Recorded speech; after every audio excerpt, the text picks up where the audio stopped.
हरे कृष्णा कृष्णा कृष्णा हरे हरे, हरे राम राम राम हरे हरे। हरे कृष्णा। आप सभी भक्तों का हार्दिक स्वागत है आज की श्रीमद् भागवतम की इस कक्षा में। स्वागतम सुस्वागतम। और हम चर्चा कर रहे श्रीमद् भागवतम चतुर्थ स्कंद अध्याय नंबर 29 के ऊपर, जिसका नाम है नारद तथा राजा प्राचीन बरही के मध्य वार्तालाप। तो जल्दी से हम रिकैप करते हैं। कल हमने क्या पढ़ा था? कल तो नहीं, काफी दिनों पहले हमने क्या पढ़ा था? कुछ समय से हमारी तबीयत ठीक नहीं चल रही है तो हम लाइव नहीं कर पा रहे हैं, और कुछ कार्यक्रम भी बीच में आ जाते हैं, उस कारण से लाइव नहीं हो पाता। तो हमने जितने भी दिन पहले पढ़ा था, हमने पढ़ा था कि नारद जी ने बड़ी सुंदर कथा सुनाई राजा प्राचीन बरीशत को, और उन्होंने बताया पुरंजन नाम का एक राजा था और एक स्त्री से वो आसक्त हो गया, और कैसे कैसे वो स्त्री उसको एक 9 द्वारों वाली नगरी में मिली और वहां पे वो फंस गया, और फिर काल कन्या आई, यवनों का राज हुआ, और कैसे करके पुरंजन ने अपना शरीर छोड़ा। फिर आगे हमने कथा सुनी कि वो जो पुरंजन था वो एक अपनी पत्नी के विषय में अंतिम समय में सोच रहा था, तो मृत्यु के समय पे स्त्री चिंतन करने के कारण अगले जन्म में स्त्री बन गया। फिर उसकी शादी हुई, फिर जिस पुरुष से शादी हुई वो पुरुष भी मर गया, तो फिर वो उसके साथ सती होने की सोचने लगा। तब वहां एक ब्राह्मण आया, उसने उसको ज्ञान दिया और उसकी आंखें खुल गई। तो ये कथा जब नारद जी ने सुनाई तो राजा प्राचीन बरी कहते, नारद जी कथा तो आपने बहुत बढ़िया सुनाई, पर मुझे समझ में कुछ नहीं आया। कथा समझ में आ गई, पर उसमें से मुझे सार क्या ग्रहण करना है, उसमें से मुझे बातें क्या सीखनी है, वो मुझको समझ नहीं आ पाया। आप कृपा कीजिए, मुझे थोड़ा समझा दीजिए। तब नारद जी ने कहा, मैं तुमको डिटेल में बताता हूँ। कथा के अंदर 9 द्वारों वाली नगरी कौन थी, पुरंजन कौन था, काल कन्या कौन थी, सब कुछ मैं तुम्हें डिटेल में बताऊंगा। तो नारद जी इस चैप्टर के अंदर डिटेल में बता रहे हैं राजा प्राचीन बरही को। तो आइए हम पढ़ते हैं इसी श्रृंखला में श्रीमद् भागवतम चतुर्थ स्कंद अध्याय 29 और श्लोक संख्या 40 से हम प्रारंभ करेंगे। 4.29.40। हे राजन, नारद जी कह रहे हैं, हे राजन, जिस स्थान में शुद्ध भक्त विधि विधानों का पालन करते हुए तथा इस प्रकार से नितांत सचेष्ट रहते हुए एवं उत्साह पूर्वक भगवान के गुणों का श्रवण एवं कीर्तन करते रहते हैं, उस स्थान में यदि किसी को अमृत के निरंतर प्रवाह को सुनने का अवसर प्राप्त हो तो वह जीवन की आवश्यकताएं, भूख तथा प्यास भूल जाएगा और समस्त प्रकार के भय, शोक तथा मोह के प्रति निश्चेष्ट हो जाएगा। तो वही वाली बात कह रहे हैं कि अगर इस संसार के अंदर किसी भी व्यक्ति को कृष्ण कथा रूपी अमृत पीने को मिल जाए तो वो भूख प्यास भी भूल जाएगा। वो बस उस कथा को श्रवण करना चाहेगा। मुझे तो बस रात दिन आप कथा सुनाते जाइए, कथा सुनाते जाइए, ऐसा हो जाता है।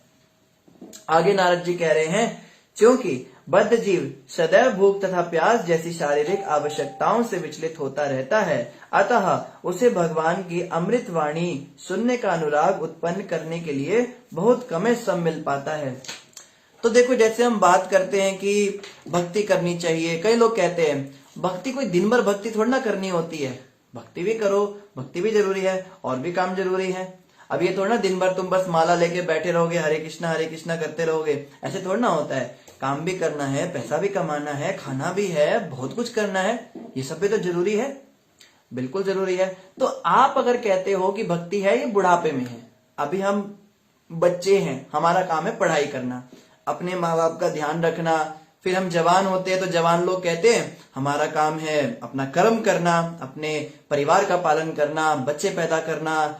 और फिर जब कोई व्यक्ति थोड़ा चौथेपन में आने लगता है, अधेड़ उम्र हो जाता है, तो उसकी जिम्मेदारी होती है अपने बच्चों को काबिल बनाना, उन्हें अपने पैरों पे खड़ा करना, अपनी बेटियों की शादी करना। ये मेरा काम है समाज से जो मैंने लिया, अब समाज को देने का समय आया। फिर जब बुढ़ापा आ जाता है, जब मुंह में दांत नहीं, पेट में हाथ नहीं, तब वहां पे कहते हैं अब हम क्या करें, अब हम कुछ कर ही नहीं सकते। भगवान का नाम मुंह से लेते हैं तो मुंह में से दांत निकल के गिर जाते हैं। अब क्या मुंह से भगवान का नाम लेंगे? कभी कमर में दर्द, कभी हाथों में दर्द, दिन भर तो डॉक्टरों के चक्कर। तो कैसे हम कह सकते हैं कि बुढ़ापे में भक्ति होगी? और यहाँ पे जो बात की जा रही विशेष रूप से आप देखिए, अगर मान लीजिए 100 साल का जीवन काल है किसी का, ठीक है, 100 सालों में से लगभग 50 साल तो सोने में हमारे बीत जाते हैं, क्योंकि दिन के 24 घंटे में से लगभग 12 घंटे हम रेस्ट करते ही करते हैं। 8 घंटे तो प्रॉपर रेस्ट होता है, 3-4 घंटे भी कहीं बैठ जाते, सुस्ताते हैं हल्का, कहीं नहीं करते तो कभी कभी ज्यादा भी कर लेते, कभी बीमार पड़ जाते तो 4-5 दिन हमारा 20-20 घंटे का तो मतलब ले दे के हमारा जो एवरेज है वो इतना निकल जाता है। 50% हम जीवन में रेस्ट ही करते हैं, और बुढ़ापे का समय और ले ले तो 50 साल बचे। शुरुआत के जो 20 साल हैं, ठीक है, वो तो केवल खाने में, खेलने में, घूमने फिरने में, दुनिया को जानने में, इन सब चीजों में निकल जाते हैं। रहे हमारे पास 30 साल। 30 साल में से जो आखिरी के 20 साल आने वाले हैं वो तो बस खांस खांस के मरने में ही निकलने वाले हैं। ले देकर बचे बीच के 10 साल। 10 साल जो होते हैं उसमें भी हमें दुनिया भर के काम याद आ जाते हैं। उसमें भी हमें यहाँ जाना है, वहां जाना है, नौकरी करनी है, ये करना है, सो करना है। तो इस 10 साल के अंदर से भी जो है 5 साल हमारे निकल ही गए। 5 साल मतलब आधा समय लगभग उन समय में। तो अगर हमने वो कितने बचे 5 साल, 100 सालों के अंदर केवल 5 साल का समय बचा, परसेंटेज अगर निकालो तो कितनी बचेगी? 5%। अपने जीवन का केवल 5% समय हम भगवान के भजन को देने के लिए निकाल सकते हैं। That is maximum. ये मैक्सिमम है जो दे सकते हैं, देते नहीं है, दे सकते हैं 5% केवल। और उतने में भी लोग क्या कहते हैं? ताने मारते हैं। दिन भर बस पूजा पाठ करते रहते हैं, दिन भर भक्ति करते रहते हैं, तो कुछ काम धंधा ही नहीं है, पागल हो गए हैं, ये हो गए हैं। जो काम हम 95% कर रहे हैं उसको नहीं देखेंगे, 5% केवल अपना, वो भी भक्ति को लोग देते नहीं है। और उतने में हम कहते हैं हमें भगवान के दर्शन करने हैं, हमें तो स्वर्ग में जाना है, हमें तो भगवान के धाम जाना है।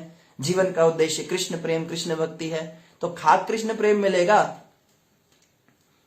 कोटि कोटि मुनि जतन कराही, अंतेउ राम मुख आवत नाही। करोड़ों करोड़ों ऋषि मुनि जो हैं बहुत मेहनत करते हैं, लेकिन अंत समय पे भगवान राम का नाम नहीं आता मुख पे।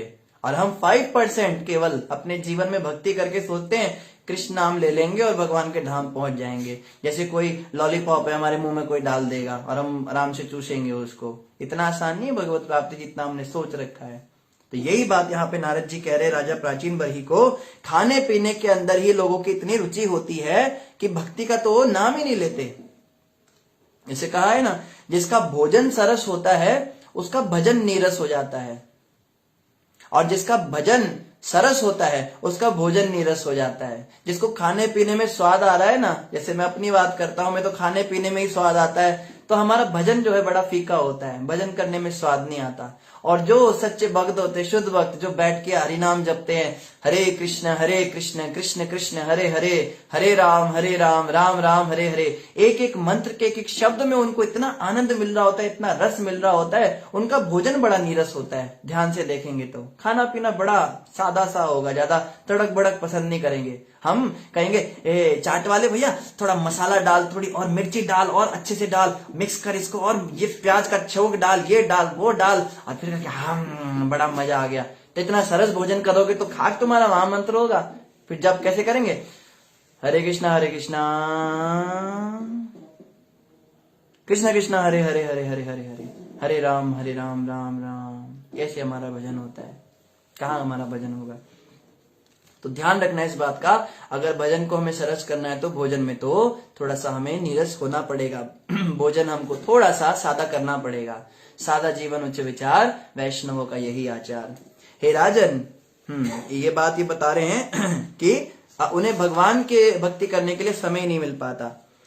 समस्त प्रजापतियों के पिता परम शक्तिशाली ब्रह्मा जी, शिव, मनु, दक्ष तथा मानव जाति के अन्य शासक, प्रथम कोटि के ब्रह्मचारी सनक, सनातन इत्यादि चारों परम साधु, मरीचि, अत्रि, अंगिरा, पुलस्त्य, पुलह, क्रतु, भृगु तथा वशिष्ठ जैसे महर्षि तथा स्वयं मैं नारद, ये सभी महान ब्राह्मण हैं जो वैदिक साहित्य पर अधिकार पूर्वक बोल सकते हैं। तो हम लोग अथॉरिटी हैं, हम लोग अधिकार पूर्वक वैदिक साहित्य पे बोल सकते हैं। मतलब कि अगर कभी कोई डिबेट हुआ तो फिर अगर कोई हमें कोट कर दे, हम में से किसी की पुस्तक से कोट कर दे, तो उसके आगे कोई डिबेट नहीं करेगा, हमारी वाणी पे कोई प्रश्न चिन्ह नहीं लगा सकता, क्योंकि हम परम कोटि के ब्राह्मण हैं। पर आगे क्या कह रहे? हम सब तप, ध्यान तथा ज्ञान के कारण अत्यंत शक्तिशाली हैं। हमारे पास शक्ति बहुत ज्यादा है, हमने तपस्या बहुत की है, हमारे पास हमने ध्यान बहुत लगाया है, और ज्ञान भी हमारे पास बहुत है। इस कारण हम अत्यंत शक्तिशाली भी हैं। तो भी भगवान को साक्षात देखते हुए और अन्वेषण करने पर भी हम उनके विषय में पूर्णतः नहीं जानते। हम लोग जो वैदिक अथॉरिटी है, जिनके पास बहुत शक्ति है, हम भी भगवान को नहीं जान सकते। ये बात आप समझ जाइए राजा प्राचीन बरही। आप ये मत सोचना कि मैं आपको कोई कथा सुनाऊंगा और आप कृष्ण को जान जाओगे। आपको मैंने कथा सुन ली, अब मैं जान गया कृष्ण कौन है, उनकी लीला कैसे होती है। अरे कृष्ण की लीला को तो हम भी नहीं समझ सकते, वैदिक अथॉरिटी।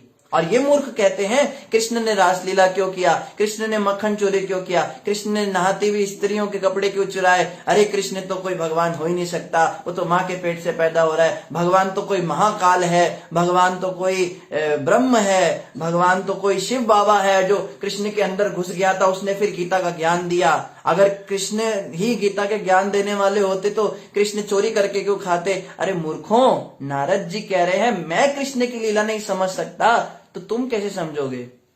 तुम किस गाय का गोबर हो? तुम बड़ी बड़ी बातें करते हो, कृष्ण की लीला ये है वो है।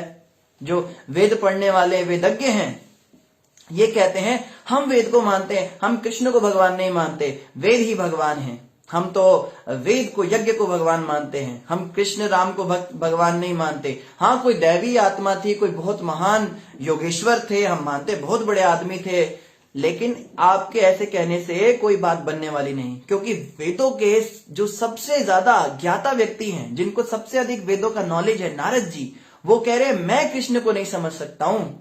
तो तुम कैसे समझोगे भाई? कैसे तुम किस उस पे आके, अकड़ में आके बोलते हो हम कृष्ण को भगवान नहीं मानेंगे, हम उनको स्वीकार नहीं करते। तो ऐसी बात करने वाले लोग जो होते हैं ये लोग किसी काम के नहीं। इनकी बातें हमें नहीं सुननी, हमें नारद जी की बात सुननी है। नारद जी कहते हैं कृष्ण को हम नहीं समझ सकते। और आगे नारद जी क्या कह रहे हैं? अनंत वैदिक ज्ञान के अनुशीलन तथा वैदिक मंत्रों के लक्षणों से विभिन्न देवताओं की पूजा के बावजूद देव पूजा से परम शक्तिशाली भगवान को समझने में कोई सहायता नहीं मिलती। कह रहे हैं आप किसी भी देवता की पूजा कर लो, आप कोई भी वैदिक यज्ञ कर लो, आप कितने भी ध्यान तपस्या लगा लो, आप किसी भी मंत्र का जप कर लो, आप कितने भी व्रत आदि रख लो, आप कितने भी वैदिक अनुष्ठान कर लो, किसी से भी आपको भगवान को समझने में मदद नहीं मिलने वाली। ये नारद जी कह रहे हैं। आप कितना भी ज्यादा अभिमान कर लीजिए, बड़े बड़े रावण, हिरण्यकश्यप भी हुए, उन्होंने भी भगवान की सत्ता को नहीं माना।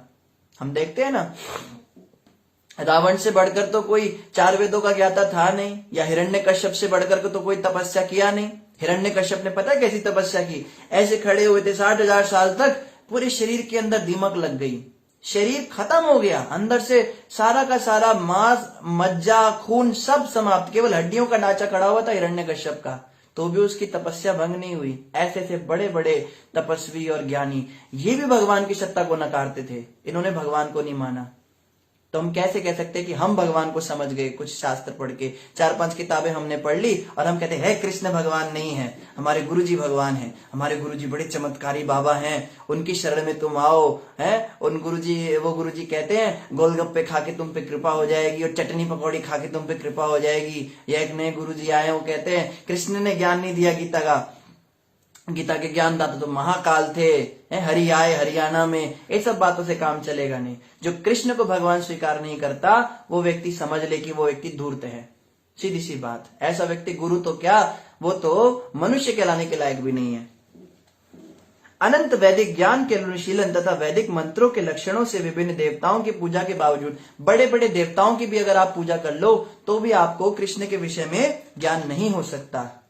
कृष्ण मतलब बहुत ही पहुंची हुई बात है, बहुत टेढ़ी खीर है। कृष्ण की लीलाओं को समझना ये देवताओं के लिए भी नामुमकिन है। देखो ना, इंद्र भी चकित रह गए, इंद्र से भी तो गलती हो गई ना, इंद्र कृष्ण को नहीं पहचान पाए।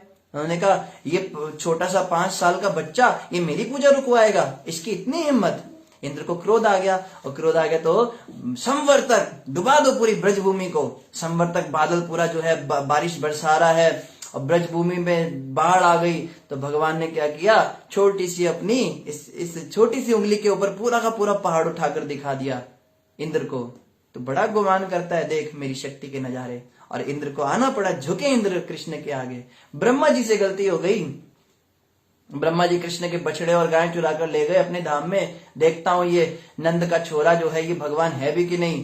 कृष्ण भगवान ने सारे के सारे गाय बछड़ी का एक सेट पूरा ही बना दिया संसार में। अब ब्रह्मा जी आके देखते, अरे ये तो मैं अभी चुरा के ले गया था, यहाँ पे कैसे घूम रहे हैं? फिर ऊपर जाके देखा तो वहां पे भी है, नीचे भी है। ब्रह्मा जी परेशान हो गए। तो ब्रह्मा जी ने सोचा थोड़ी देर में रेस्ट कर लेता हूँ, लगता है मेरी बुद्धि थोड़ी चकरा गई। ब्रह्मा जी घर गए तो गार्ड कहता है, कौन हो तुम? कहता है, गार्ड मैं ब्रह्मा हूं। कहता है, असली ब्रह्मा तो अंदर बैठे, तुम कौन हो? कहता है, अंदर। फिर अंदर झांक के देखा तो अंदर दूसरे ब्रह्मा है और वो उनको देख के ऐसे आंख मार रहे हैं। और ब्रह्मा कहते, बाप रे बाप, ये क्या हो गया? कहता है, असली ब्रह्मा मैं हूं। तो गार्ड कहता है, असली ब्रह्मा ने कहा था अगर ये ब्रह्मा कहे ना मैं हूं तो इसको 2 थप्पड़ मारना। तो ब्रह्मा कहते हैं, मेरे को थप्पड़ मारेगा तू? कहते हाँ। वो थप्पड़ मारने ब्रह्मा जी जाके भगवान कृष्ण के चरणों में प्रणाम करने चले गए। बड़े बड़े देवता भगवान को पहचान नहीं पाए, उनसे गलती हो गई। तो ये जो छोटे मोटे बेचारे मनुष्य हैं, इनसे तो गलती हो ही सकती है ना। अगर किसी के गुरुजी कहते हैं हम भगवान कृष्ण को भगवान नहीं मानते, तो इसमें कोई बड़ी बात नहीं है, हो गई गलती। पर कृष्ण जरूर इनको अकल देंगे। फिर ये जेलों में चक्कियां पीसते हुए दिखेंगे, कुछ दिख रहे हैं कुछ दिखेंगे, ऐसा ही होगा इनका हाल। अनंत वैरी ज्ञान के अनुशीलन। हाँ, आगे क्या है? जब मनुष्य पूर्णतः भक्ति में लगा रहता है तो अहेतु की कृपा प्रदर्शित करने वाले भगवान उस पर कृपा करते हैं। ऐसे अवसर पर जागृत भक्त सारे भौतिक कार्यों तथा वेदों में वर्णित अनुष्ठानों को त्याग देता है। तो प्रश्न उठता है कि भगवान को हम समझे कैसे? ज्ञान से भगवान को समझ नहीं सकते, ध्यान से नहीं समझ सकते, तपस्या से नहीं समझ सकते, किसी मंत्र के जाप से नहीं समझ सकते, किसी देव पूजा से नहीं समझ सकते, तो आखिर समझे कैसे? कोई रास्ता है? कहते हैं हाँ, रास्ता है। जैसे भगवत गीता में भी भगवान कृष्ण कहते हैं, भक्त्या माम अभिजानाति यावन जश्चास्मि तत्वतः। अगर कोई व्यक्ति जानना चाहता है कि मैं कौन हूं, तो भक्ति के द्वारा जान सकता है। भक्त्या माम अभिजानाति, भक्ति के द्वारा मैं जैसा हूं वैसा जाना जाता हूं। भगवान को जानने के बहुत तरीके हैं। आप निराकार रूप में जान सकते हो, आप उन्हें साकार रूप में भी बहुत सारे देवताओं के रूप में जान सकते हो। आप कह सकते हो शिव जी परम भगवान है, देवी परम भगवान है, सरस्वती परम भगवान, निराकार परम भगवान है, अल्लाह परम भगवान है, जेहोवा परम भगवान है, जूडा परम भगवान है, दुनिया भर की बातें। पर कृष्ण कहते जैसा मैं हूं, अगर वैसा जानना है, एज इट इज जानना है मुझको, तो मेरी भक्ति करनी पड़ेगी। भक्त्या माम अभिजानाति। तो जो व्यक्ति भक्ति में लगे रहते हैं, नारद जी कह रहे हैं, वो भगवान को समझ जाते हैं। और ऐसे अवसर पर जागृत भक्त सारे भौतिक कार्यों तथा वेदों में वर्णित अनुष्ठानों को त्याग देते हैं। जो सचमुच में भगवान के शुद्ध भक्त होते हैं ना, वो वेदों की भी परवाह नहीं करते। वेदों में जो नियम बताए हैं, जो बातें बताई हैं, वो हमारे लिए, हम मनुष्यों के लिए, हम तो भी छोटे लेवल के लोग हैं ना, हम तो कोशिश कर रहे हैं भगवान को समझने की। पर जो पहुंच जाते हैं बहुत हाई लेवल पे, जैसे कोई बाबा जी लेवल पे चले जाते हैं या कोई महाराज के सन्यासी के लेवल पे चले जाते हैं, ऐसे जो भक्त हैं उनको वेदों की बातें मानने की भी आवश्यकता नहीं है। इसीलिए कहते हैं कि भक्तों को जरूरत नहीं होती इन सब नियमों की। ट्यूसडे को बाल नहीं काटना, वेडनेसडे को कपड़े नहीं धोना, या इस दिन ये नहीं करना, उस दिन तुलसी को, संडे को जल नहीं देना, ये सारे नियम हमारे लिए होते हैं, ये शुद्ध भक्तों के लिए नहीं होते। पर समस्या ये होती है, जैसे भी थोड़ी बहुत भक्ति हम करने लगते हैं, हम कहते हैं हम तो भक्त हो गए, हम तो भक्त है, हमारे लिए ये सब नियम अब नहीं लागू होंगे। अरे तुम खाक भक्त हो गए। 1 साल पहले तक तो तुम्हारी दांत के अंदर हड्डियां अटकी होती थी जानवरों की, और तुम कहते हो हम भक्त हो गए। अभी जुम्मा 4 दिन तो होते नहीं हमको हरे कृष्ण जपते हुए, और हम कहते हैं हम तो भक्त हो गए, हमारे लिए ये सब नियम नहीं। ये सारे नियम हमारे लिए हैं, मगर शुद्ध भक्तों के लिए नहीं है। हम ये ना कहें हमारे गुरु महाराज ऐसा करते हैं तो हम भी ऐसा करेंगे, वो तो शुद्ध भक्त है। प्रभुपाद जी ने तो ऐसा नहीं किया, प्रभुपाद जी शुद्ध भक्त थे, उनके लिए नहीं थे। हमारे लिए ये सब नियम लागू होते हैं। आगे कह रहे हैं, राजा बर्हिष्मान, तुम्हें अज्ञानवश कभी भी वैदिक अनुष्ठानों या सकाम कर्मों को अपनाना नहीं चाहिए, भले ही वे कर्ण प्रिय क्यों ना हो अथवा आत्म सिद्धि के लक्ष्य प्रतीत होते हो। तुम्हें चाहिए कि इन्हें कभी भी जीवन का चरम लक्ष्य ना समझो। तो नारद जी कह रहे हैं, प्राचीन बरही, मैं आपसे हाथ जोड़ के प्रार्थना कर रहा हूं, आप ये सकाम कर्मों में, सकाम पूजाओं में मत पड़ना।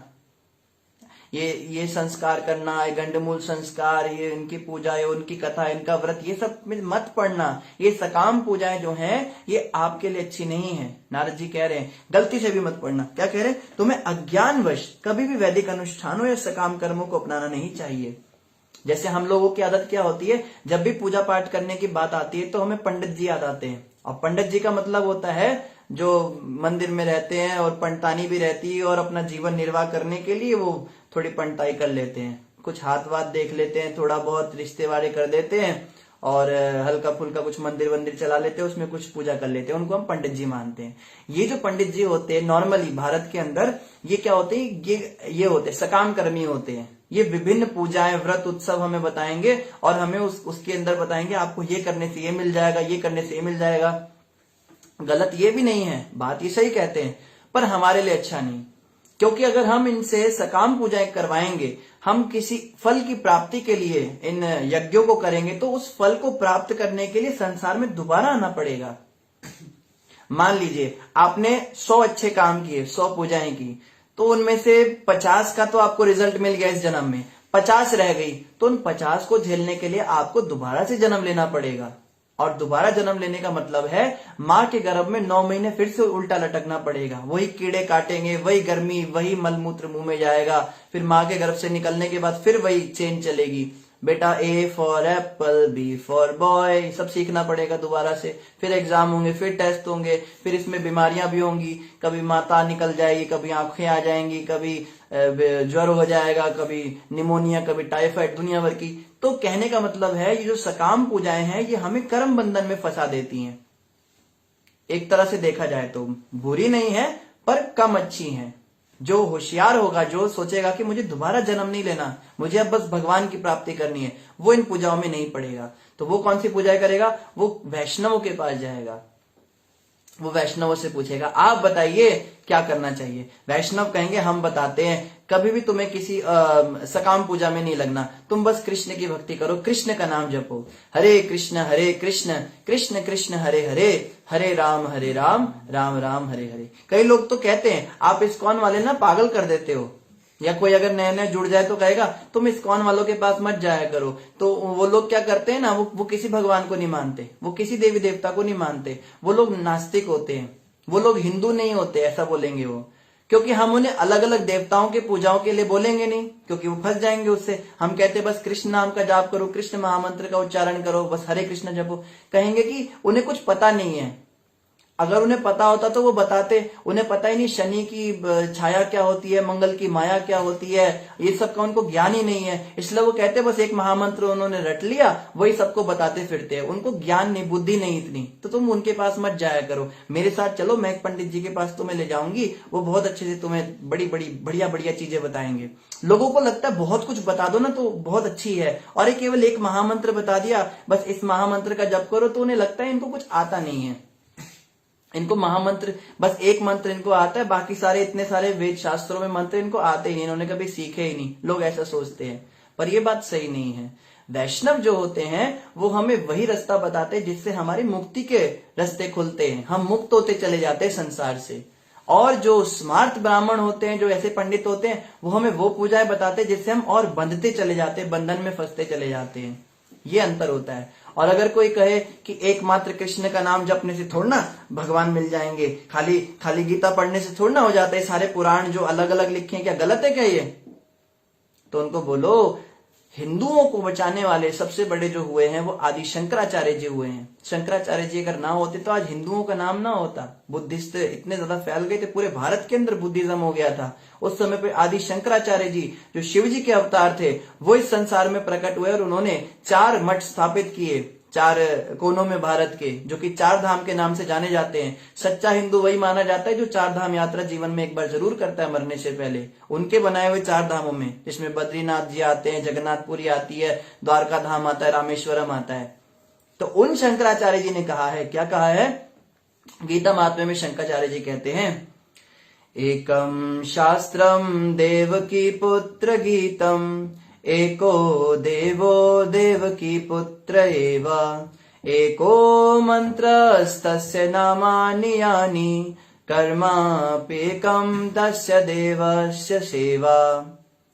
तो शंकराचार्य जी तो नहीं कह रहे बहुत सारे मंत्र पढ़ो, बहुत सारा, कहते एकम शास्त्रम देवकी पुत्र गीतम, एक शास्त्र पढ़ो। अगर कल्याण चाहते हो, मैं बताता हूं, एक शास्त्र पढ़ो। पूरे विश्व के लोगों को कह रहे हैं, सारे दुनिया वालों, एक शास्त्र पढ़ो, देवकी पुत्र गीतम, उस देवकी के पुत्र का गाया हुआ गीत पढ़ो, भगवत गीता पढ़ो। ये भी कह सकते थे भगवत गीतम, तो लोग कहते भगवत गीता तो बहुत सारी है मार्केट में, कहते नहीं, वो ब्रह्म वाली और वो शिव बाबा वाली, वो वाली महाकाल वाली नहीं। देवकी पुत्र गीतम, जो देवकी के पुत्र ने गाई है वो गीता पढ़ो। देवकी पुत्र गीतम, एको देवो देवकी पुत्र एव, एक देवता की पूजा करो। अगर तुम कल्याण चाहते हो, देवकी पुत्र एव, देवकी के पुत्र की पूजा करो। एको मंत्र से तस्य नामानी यानी, अगर एक मंत्र जपना है जिससे तुम्हारा कल्याण हो सके तो तस्य नामानी यानी उसका नाम जपो, देवकी के पुत्र का नाम जपो। हरे कृष्ण कृष्ण कृष्ण हरे हरे, हरे राम राम राम हरे हरे। और कर्माप्येकम तस्य देवस्य सेवा, अगर तुम समझना चाहते हो कोई ऐसा कर्म हमें बताओ, कोई ऐसी पूजा बताओ, कोई ऐसा व्रत बताओ, कोई ऐसी तपस्या बताओ जिससे हमारे मुक्ति के रास्ते खुल जाए, तो कहते हैं तस्य देवस्य सेवा, देवकी के पुत्र की सेवा करो। देवकी के पुत्र के मंदिर में जाओ, देवकी के पुत्र के लिए व्रत रखो, देवकी के पुत्र की इच्छा के लिए, उसकी खुशी के लिए तपस्याएं करो, व्रत त्योहार करो। तो हम तो वही बता रहे जो शंकराचार्य जी ने बताया। तो तुम इस्कॉन वाले हिंदू नहीं हो, और शंकराचार्य जी हिंदुओं के आज भी सरताज माने जाते हैं, जिन्होंने हिंदू धर्म की रक्षा की थी। तो लोग तो बोलेंगे, बहुत कुछ बोलेंगे, हमें उनकी बातों में आना नहीं। हमें बस ये ध्यान रखना है, देव की पुत्र ही हमारे मुक्ति के रास्ते खोल सकते हैं।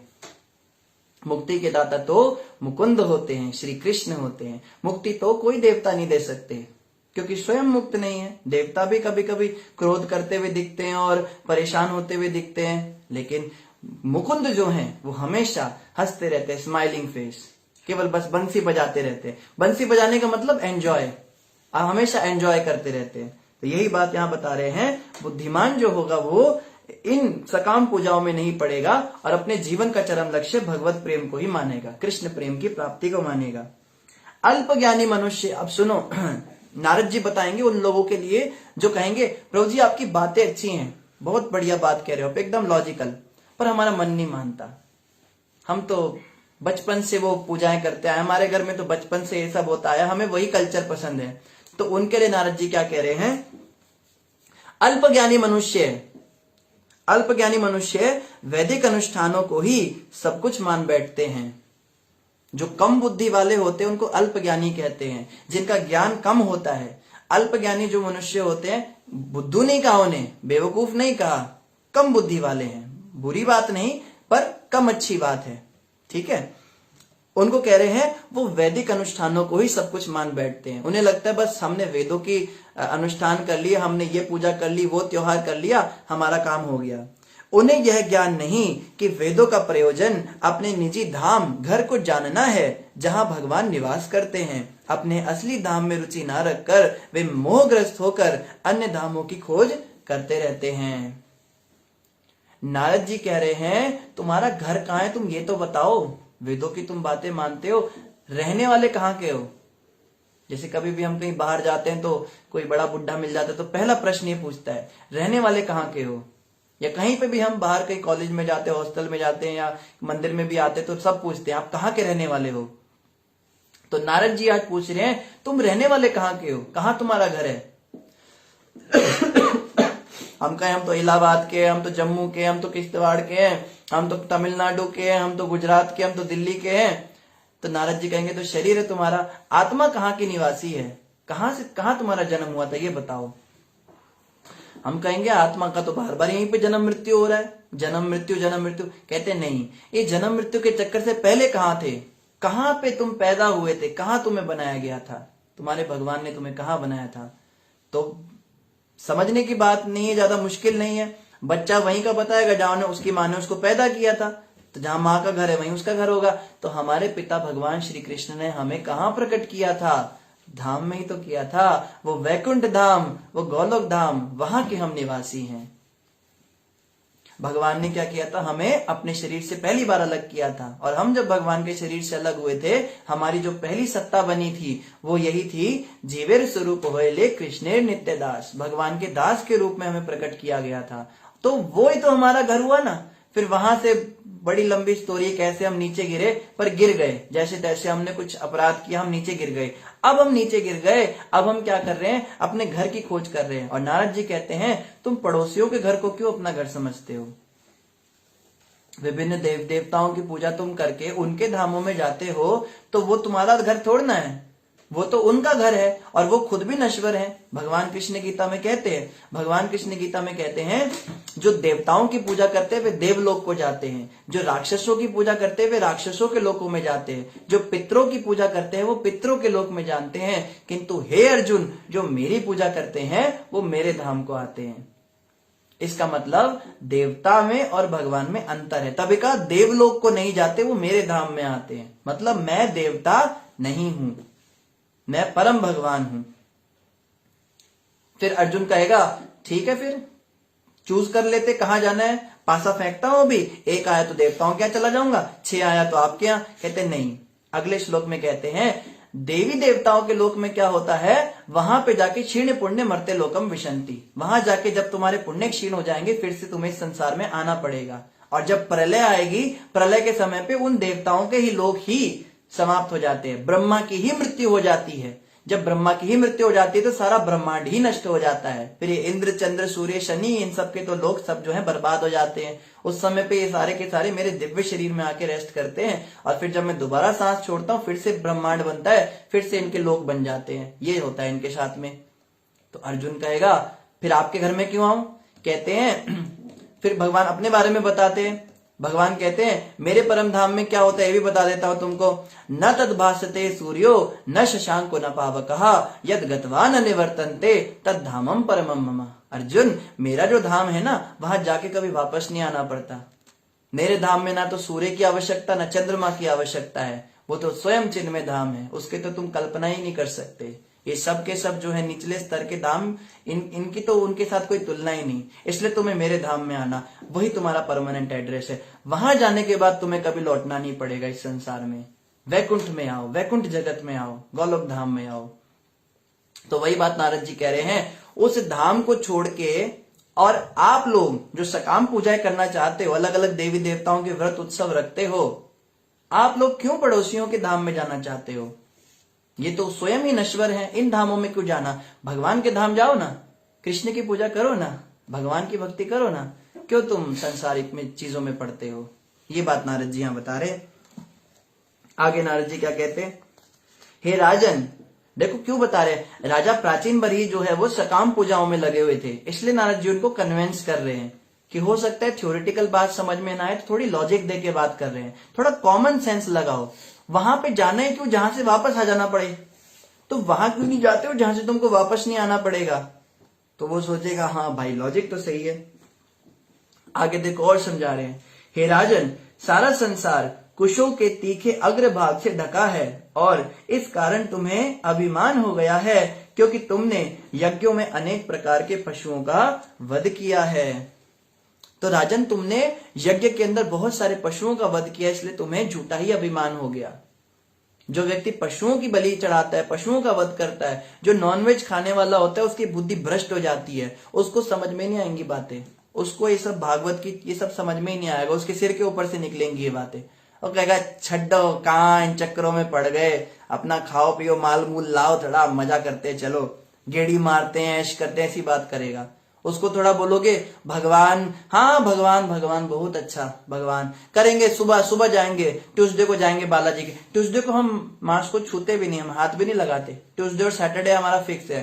ट्यूसडे को हम किसी को छेड़ते नहीं, बाकी दिन हम किसी को छोड़ते नहीं, ये उनका चक्कर होता है। जैसे एक बार एक व्यक्ति ने कहा भी था कि जब नवरात्रे आते हैं तो ये क्या करते हैं हिंदू, 9 दिन तो दुर्गा दुर्गा करते हैं, बाकी दिन मुर्गा मुर्गा करते हैं, इनका यही चलता रहता है। तो ऐसा नहीं करना हमको, कह रहे नारद जी, दिमाग जो है भ्रष्ट हो जाती, बुद्धि भ्रष्ट हो जाती है। अपनी मूर्खतावश तुम्हें यह ज्ञात नहीं कि भगवान को प्रसन्न करने का एकमात्र उपाय भक्ति है। मूर्खों, तुम्हें इतना नहीं पता लग रहा है, भगवान को प्रसन्न करने के लिए बलि काम नहीं आएगी। तुम एक माँ को उसी का बेटा मार के खिला रहे हो, तुम कुछ तो अकल लगाओ। सारी सृष्टि क्या है? ये सारी सृष्टि वसुंधरा से तो उत्पन्न हुई है। दुर्गा माता के खाली तुम्हारी माता है क्या? बकरे की माँ नहीं, मुर्गे की माँ नहीं है, उसको भी तो उन्होंने उत्पन्न किया है, वो भी तो प्रकृति के अधीन आते हैं। किसी माँ को अपना ही बच्चे का कलेजा काट के, अब जैसे 2 बच्चे थे, एक बार क्या हुआ, छोटा भाई जो था वो अब थोड़ा बुद्धू था, अकल से पैदल था, वो कुछ मानसिक विकलांग था, उसको पढ़ना लिखना आता नहीं था। तो बड़े भाई ने क्या कहा, माँ ये जो छोटा भाई है तो बेजुबान है, तो कुछ बोल नहीं पाता, मैं ऐसा करता हूँ इसको मार के खा जाता हूँ, पर इसको खाने से पहले ना मैं तुमको इसको भोग लगाऊंगा, तुम इसको खाना। तो क्या माँ कभी खाएगी? तो हम कैसे दुर्गा माता को बेजुबान जानवरों को मार के खिलाते हैं? थोड़ी बुद्धि लगानी चाहिए, कॉमन सेंस लगाना चाहिए। ये सब उनके लिए दिया गया था जो एनी हाउ खाने वाले थे, उनको जैसे तैसे वेदों के अंदर लाने के लिए कि चलो कम से कम तुम सनातन धर्म के अंदर ही रहो, तो इसलिए उनको रेगुलेट करने के लिए सब नियम थे। पर जिसके अंदर अकल है, जिसके अंदर बुद्धि है, वो सोचेगा कि बच्चा ही मार के अब उसकी माँ को कैसे खिलाऊं। और जो बिना भोग लगाए खा रहे, बिना बलि चढ़ाए खा रहे, उनका तो कहना ही क्या, वो तो निरे नास्तिक हो चुके हैं, वो तो राक्षसों के प्रकृति को अपना चुके हैं, उन्हें तो घोर नरकों में ही जाना पड़ेगा और कोई रास्ता उनके लिए है नहीं। तो कह रहे अपनी मूर्खतावश तुमने क्या किया, तुमने ये नहीं समझा कि कृष्ण की भक्ति करने से ही तुम्हारी मुक्ति होने वाली थी। तुम इस तथ्य को नहीं समझ सकते, तुम नहीं समझ सकते। नारद जी कह रहे हैं तुमसे ना हो पाएगा, तुम नहीं समझ पाओगे। तुम्हें वे ही कार्य करने चाहिए जिनसे भगवान प्रसन्न हो। हमारी शिक्षा ऐसी होनी चाहिए कि हम कृष्ण चेतना के स्तर तक ऊपर उठ सके। कह रहे तुम बस वही करो जो भगवान को खुश करने के लिए हो, भगवान कृष्ण की प्रसन्नता के लिए करो। कई लोग पूछते हैं प्याज लहसुन में क्या समस्या है, आपने हमारा नॉनवेज छुड़वा दिया, अंडा छुड़वा दिया, ऑमलेट छुड़वा दिया, हमारा KFC वाला मेन्यू छुड़वा दिया, हमारे केक छुड़वा दिए, हम चॉकलेट केक खाया करते थे, कितना कुछ छुड़वा दिया, अब प्याज लहसुन से क्या समस्या हो गई आपको? प्याज लहसुन तो धरती में उगता है, उसको तो छोड़ दो, माफ कर दो, हमें कुछ तो खाने दो। ऐसे लोग कहते हैं, उनको क्या बोला गया, प्याज लहसुन क्या होता है ना, उसको ना खाने के बहुत सारे रीजन हमारे पास, अनगिनत रीजन हैं। ऐसे तो लॉजिक देते रहो, प्याज लहसुन इसलिए नहीं खाना चाहिए, इसलिए नहीं खाना चाहिए, ये नहीं होता है, वो नहीं होता है, सो नहीं होता है। पर मेन जो रीजन है प्याज लहसुन ना खाने का, वो कई लोगों को पता नहीं होता। उन लोगों को क्या लगता है कि ये ऐसा कुछ लॉजिक देते उल्टे सीधे, हमें प्याज लहसुन इसलिए नहीं खाना क्योंकि कृष्ण को पसंद नहीं, बस बात खत्म। प्रभुपाद जी से किसी ने पूछा एक बार, प्रभुपाद जी एरोप्लेन में जा रहे थे, तो एक एयर होस्टेस आई। एयर होस्टेस वही आती पूछती हैं सर आप क्या लेंगे, वो उन्होंने देखा स्वामी है तो हो सकता है वेजिटेरियन हो, कई बार स्वामी नॉन वेजिटेरियन भी होते हैं, तो पूछती है Swami ji are you vegetarian और नॉन वेजिटेरियन? तो प्रभुपाद जी कहते हैं I am neither vegetarian nor non vegetarian. तो वो एयर होस्टेस सोचती है ये क्या बात हुई, कहते हैं आई एम कृष्णाटेरियन। कहते कृष्णाटेरियन ये क्या होता है? कहते कृष्णाटेरियन means whatever Krishna eats his remnants I take. जो कृष्ण खाते हैं हम बस उनका प्रसाद लेते हैं, ये हमारी प्रकृति है। हम ना तो शाकाहारी ना मांसाहारी, हम कृष्णाहारी हैं जो कृष्ण खाते। तो कृष्ण को प्याज लहसुन पसंद नहीं, इसलिए हम प्याज लहसुन नहीं खाते, सिंपल सी बात। ज्यादा कोई लॉजिक देने की जरूरत ही नहीं है। भगवान कृष्ण को भोग नहीं लग सकता प्याज लहसुन का, वो तमोगुणी होती है, कृष्ण को तमोगुणी पदार्थों का भोग नहीं लगता, इसलिए हम उसको नहीं खाते। तो यही बात यहाँ पे नारद जी कह रहे हैं, हमारी शिक्षा ऐसी होनी चाहिए कि हम कृष्ण चेतना के स्तर तक उठे। हमें ऐसी शिक्षा ग्रहण करनी है कि हम कृष्ण की भक्ति के स्तर तक ऊपर उठ सके। भगवान श्री हरि इस संसार के समस्त देहधारी जीवों के परमात्मा तथा प्रदर्शक हैं। वे प्रकृति के समस्त भौतिक कार्यों के परम नियामक हैं। वे हमारे श्रेष्ठ सखा भी हैं। अतः प्रत्येक व्यक्ति को उनके चरण कमलों की शरण ग्रहण करनी चाहिए। ऐसा करने से जीवन कल्याणमय हो जाएगा। तो नारद जी कह रहे हैं श्री हरि क्या है? संसार के समस्त देहधारी जीवों के परमात्मा है। श्री हरि की भक्ति करो राजन। राजा प्राचीन भर ही तुम कहाँ सकाम कर्मों में लग गए, कहाँ तुम अन्य देवी देवताओं की पूजाओं में लग गए, कहाँ तुम बलि शली चढ़ाने में लग गए। अरे कृष्ण की भक्ति करो। भगवान श्री हरि ही सारे संसार को चलाने वाले हैं, वही सबके हृदयों में परमात्मा रूप बन के बैठे हुए हैं। और क्या कर रहे हैं? अतः प्रत्येक व्यक्ति को उनके चरण कमलों की शरण लेनी चाहिए। कृष्ण के चरणों की, हरि के चरणों की, विष्णु के चरणों की तुम शरण लो। जो भक्ति में लगा हुआ है वह इस संसार में रंच मात्र भी नहीं डरता। जो भक्ति करता है वो कभी नहीं डरता। इसका कारण, अब कोई कहे इसका कारण क्या है? इसका कारण यह है कि पूर्ण पुरुषोत्तम भगवान परम आत्मा है और सबके मित्र हैं। जो इस रहस्य को जानता है वही वास्तव में शिक्षित है, और ऐसा शिक्षित व्यक्ति ही संसार का गुरु हो सकता है। जो वस्तुतः प्रामाणिक गुरु अर्थात कृष्ण का प्रतिनिधि है वह कृष्ण से अभिन्न होता है। ये बहुत इंपॉर्टेंट श्लोक है। यहाँ पे नारद जी बता रहे हैं गुरु कौन होता है। कौन व्यक्ति गुरु बन सकता है और गुरु को किस तरह से हमें ट्रीट करना चाहिए। पहली बात तो उन्होंने ये बताई, जो व्यक्ति कृष्ण के ऊपर निर्भर है, कृष्ण पे आश्रित है और वो निडर हो चुका है, वो गुरु बन सकता है। जैसे गोविंद दास कविराज कहते हैं, भजहु रे मन श्री नंद नंदन भय चरनार विंद रे। भजहु रे मन श्री नंद नंदन भय चरनार विंद रे। दुर्लभ मानव जन्म सत्संग तारहाए भव सिंधु रे। कहते हैं भजहु रे मन श्री नंद नंदन, अरे मेरे मन तू नंद नंदन श्री कृष्ण का भजन कर।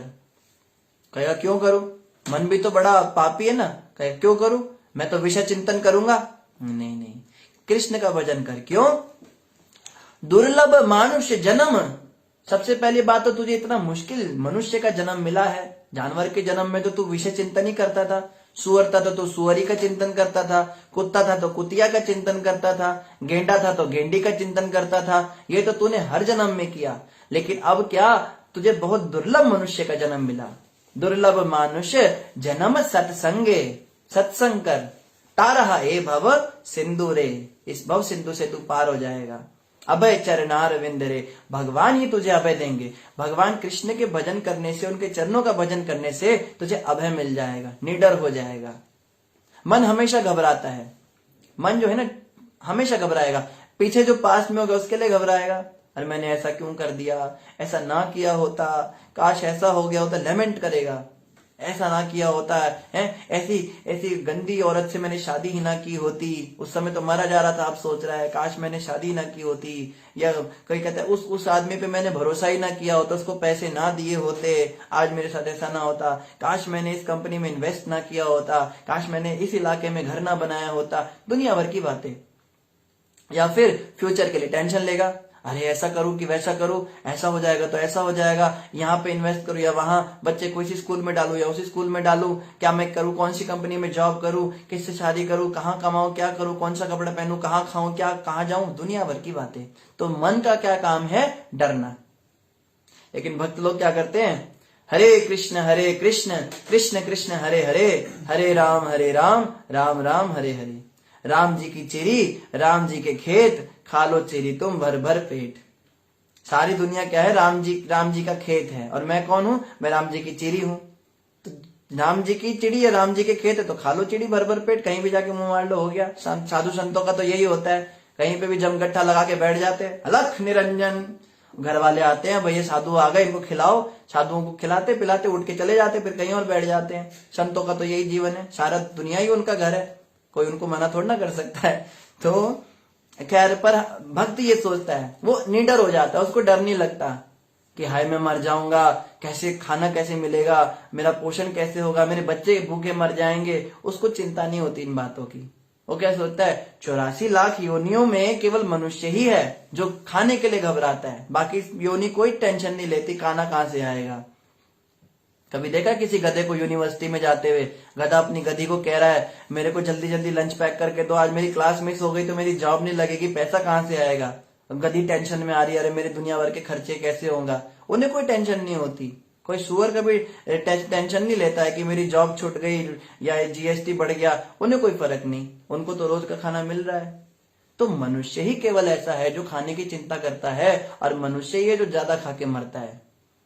कम खाने से कोई नहीं मरता, ज्यादा खाने से मर जाते हैं। 90% जो बीमारियां होती है, 95%, आप में से कुछ डॉक्टर लोग भी सुन रहे होंगे, वो पेट से शुरू होती हैं मनुष्य के शरीर के अंदर, खाने में गड़बड़ी करने से। तो कहने का मतलब यह है, होल सोल भक्त जिसके मन से ये तो निकल जाता है, जो 84 लाख योनियों को खिला रहा है वो मुझे भी खिलाएगा।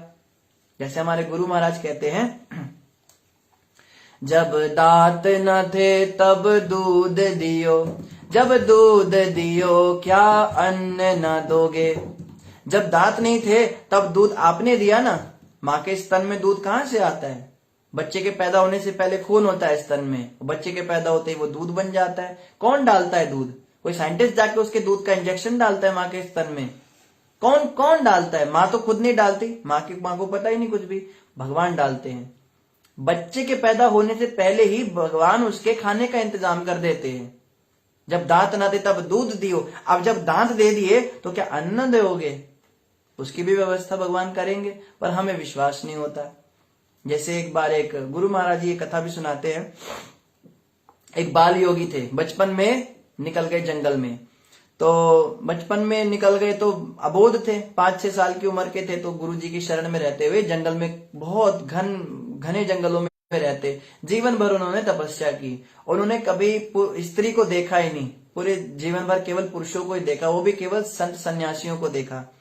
तो क्या हुआ, जंगल के अंदर से एक बार उनके मन में इच्छा हुई कि थोड़ा शहर में जाता हूँ, थोड़ा देखता हूँ, दुनियादारी देखता हूँ, कुछ खाने पीने की व्यवस्था करता हूँ। अब जब बड़े हो गए तो थोड़े सियाने हो गए कि अभी के लिए तो है, कल का कैसे होगा, परसों का कैसे होगा इंतजाम।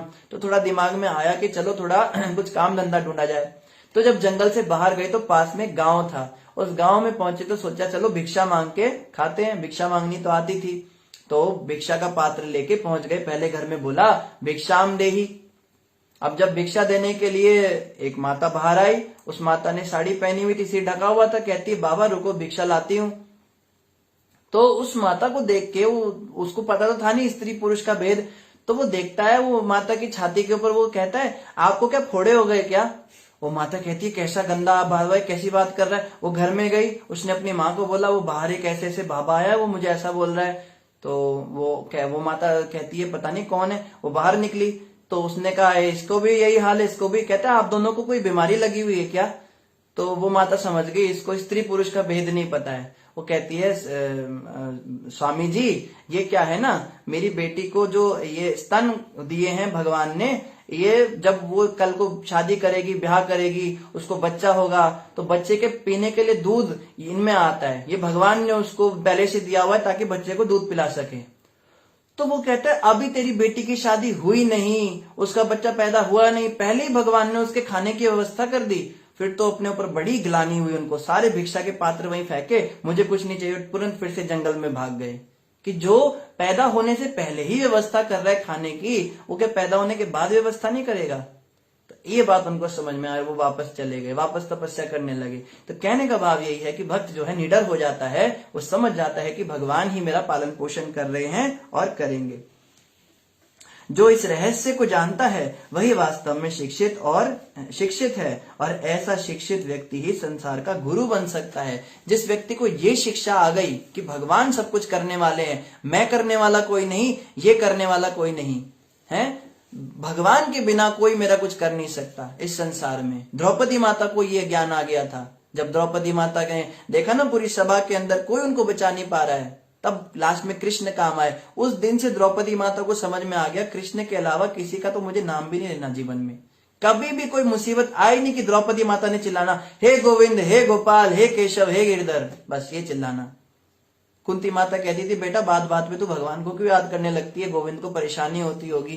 कहते नहीं, मैंने देख लिया, मुझे मत बताइए, इस दुनिया के अंदर कोई किसी के काम नहीं आ सकता, केवल कृष्ण काम आ सकते। मैंने देख लिया, प्रैक्टिकली रियलाइज कर लिया इस बात को।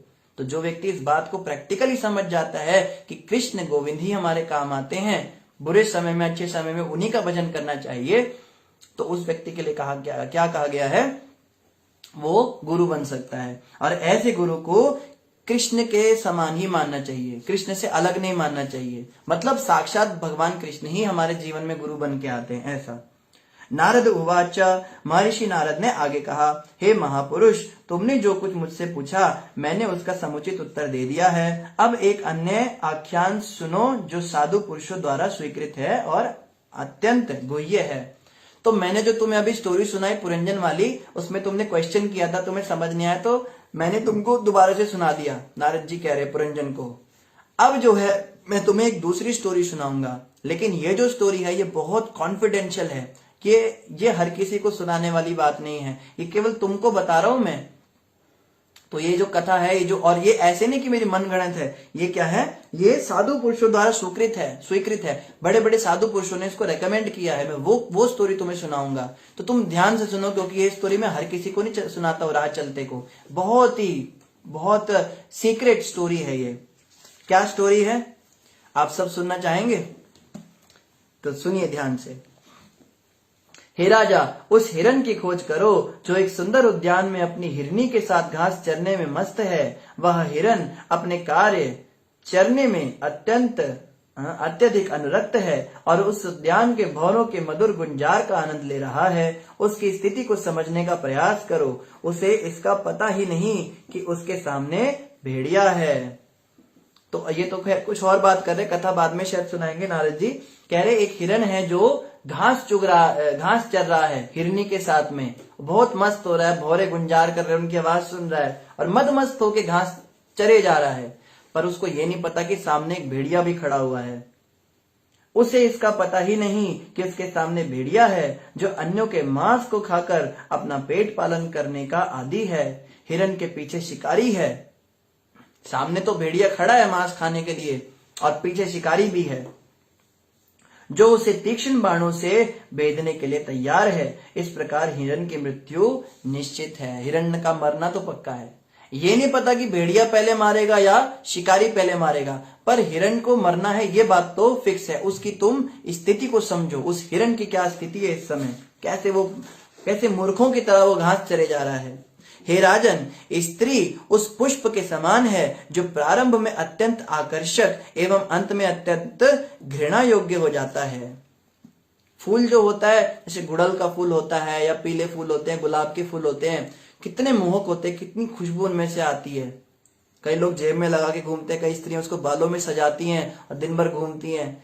लेकिन वो फूल जितनी खुशबू देता है, सड़ने के बाद उतनी दुर्गंध भी उसमें आने लगती है। उसमें कीड़े लग जाते हैं या वो सूख के बिल्कुल काला काला हो जाता है, गंदा, उसको ऐसे करके लोग जूती के नीचे फेंकते हैं।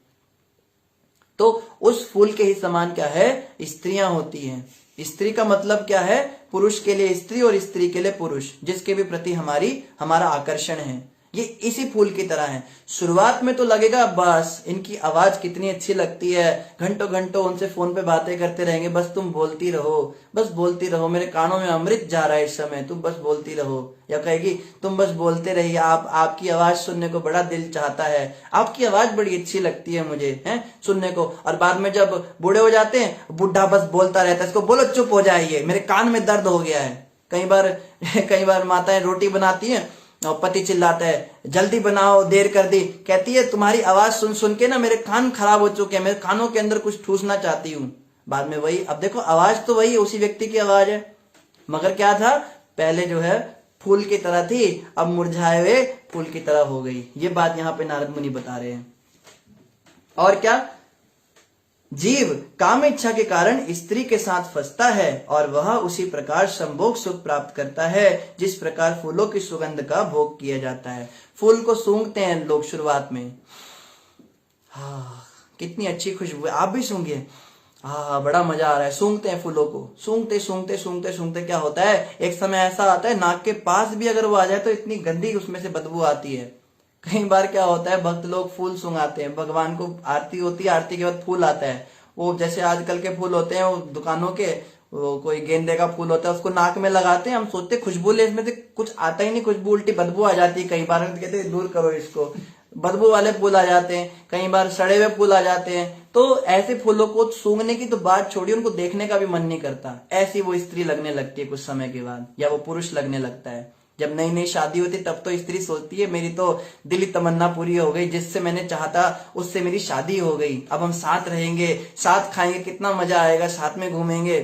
पर कुछ समय के बाद क्या होता है, कुछ महीनों के अंदर अंदर ही झगड़े फगड़े होने लगते हैं, फिर वो उसका चेहरा भी नहीं देखना चाहती, वो मायके चली जाती है, कहती है आप फोन मत किया करो मुझे, आप जो है मेरे को ध्यान नहीं रखते हो, मुझे डाइवोर्स चाहिए आपसे। जैसे हम मोगलीला प्रभु कहते हैं, नहीं वही कहते हैं शायद, या नहीं गौर गोपाल प्रभु कहते हैं, love at first sight and divorce at first fight. आजकल ये चल रहा है संसार के अंदर, तो ये हो जाता है हाल। फिर क्या, इस प्रकार वह जिह्वा से लेकर शिश्न तक इंद्रियों का इंद्र तृप्ति का जीवन बिताता है और इस प्रकार जीव अपने को गृहस्थ जीवन में अत्यंत सुखी मानता है। वो जीव अपने आप को सोचता है मैं गृहस्थ जीवन में परम आनंद में हूं, मैं तो परम सुखी हूं। प्रभु जी आप मुझसे मत ये सब बातें कहिए, भागवत वगैरह मेरे लिए नहीं है। नई नई शादी होती है ना किसी की, तो उसको हम थोड़ा बताते हैं, प्रीचिंग करते हैं, हरे कृष्णा जपो भक्ति करो।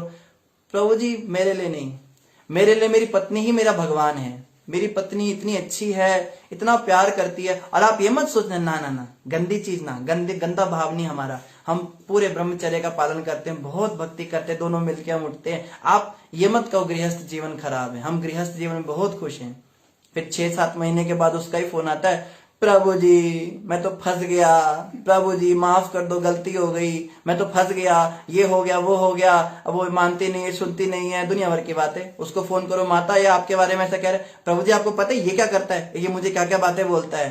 फिर कहते हैं आपने हमारी शादी क्यों करवाई प्रभु जी। अब बेचारे प्रभु जी फंस जाते हैं कि दोनों की तुम ही थे मिलाने वाले हमको, तुम्हारी वजह से हमारी जिंदगी खराब हुई है।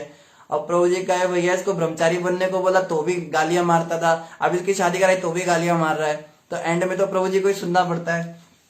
इसीलिए अब हमने किसी की शादी फादी कराना ही बंद कर दिया। कई बार पूछते हैं हमें शादी करनी, कोई बताओ रास्ता, हम कहते नहीं ब्रह्मचारी बनना है तो बताओ, नहीं तो शादी वादी हमें नहीं करवानी। तो इस प्रकार से अत्यंत सुखी मानता है खुद को गृहस्थ जीवन में, खूब इंद्रियों का भोग कर रहा है, खा रहा है, मजा कर रहा है, स्त्री आनंद भोग कर रहा है। अपनी स्त्री के साथ रहते हुए वह सदैव ऐसे विचारों में मग्न रहता है, हमेशा यही सोचता है। ऑफिस में जाएगा तो टेबल पे अपनी पत्नी का फोटो लगा देगा, उसको देखता रहेगा, मोबाइल में वॉलपेपर लगा देगा उसका, और उसमें फेसबुक पे वो डालता रहेगा डेली स्टेटस स्टोरीज आती हैं आजकल, इंस्टाग्राम पे स्टोरीज आएंगी उसकी पत्नी के साथ ऐसे गले मिला के वो कभी कुछ आइसक्रीम खा रहा है, कभी कहीं जा रहा है, तो बहुत 24 घंटे उसका विचार उसी पे चलता रहेगा। वह अपनी पत्नी तथा बच्चों की बातें सुनने में आनंद का अनुभव करता है।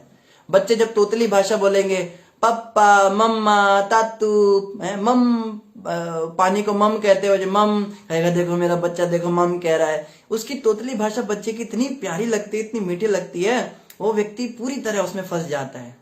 कहते हैं ना दिन भर आदमी खूब मेहनत करके आया होता है, रगड़ा मार, बॉस ने तो खूब रगड़ा मारा होता है उसका, और रात को जब घर आता है उसका छोटा सा बच्चा ऐसे डैडी पापा ऐसे करके आकर उसको गले लगा लेता है, तो वो सारा अपना गम भूल जाता है, पूरे दिन की टेंशन भूल जाता है, पर जानता नहीं फंस रहा है, बहुत बड़े खतरे में फंस रहा है। वही तोतले भाषा जो है उसको फंसा रही है। फिर स्त्री का चेहरा देखता है, पत्नी ग्लास लाती है पानी का, उसका कोट उतारती है, थक गए होंगे खाना खा लीजिए, उसको लगता है कितना सुख है, यही तो है वास्तविक सुख, कितना आनंद है।